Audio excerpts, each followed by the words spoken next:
Que propose le Rassemblement national pour le pouvoir d'achat? Nous considérons tout d'abord le pouvoir d'achat comme une question importante.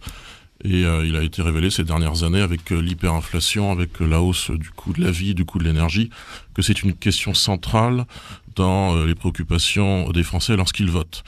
Sur la question, par exemple, du coût de l'énergie, l'électricité, du fuel, de l'essence, nous proposons une TVA abaissée à 5,5%, par exemple. La diviser par 4... Pas tout de suite, selon Jordan Bardella, je crois. À moyen terme, effectivement, parce que c'est une législature qui durera 2 ou 5 ans, donc nous ferons ça à moyen terme. Il y a d'autres urgences, à mon avis, dont la politique migratoire, dont nous parlerons, je pense, dans quelques minutes.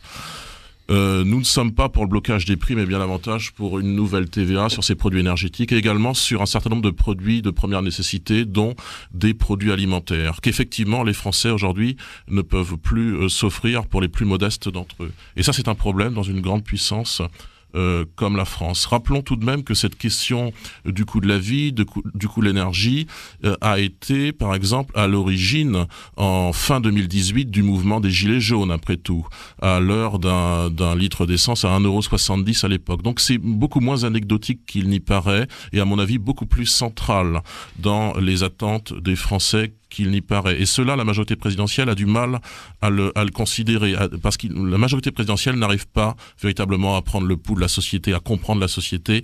Elle est complètement déconnectée vis-à-vis de la société française. Mais la gauche radicale ne l'est pas moins.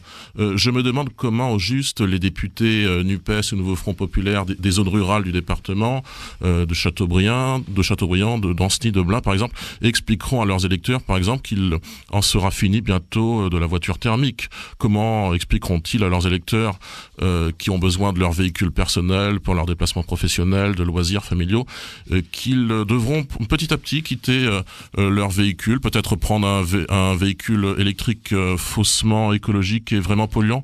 Moi, j'ai du mal à comprendre comment les députés NUPES expliqueront ça à leurs électeurs sans peut-être perdre des milliers de voix et sans peut-être les perdre au profit des candidats aspirants députés du Rassemblement national.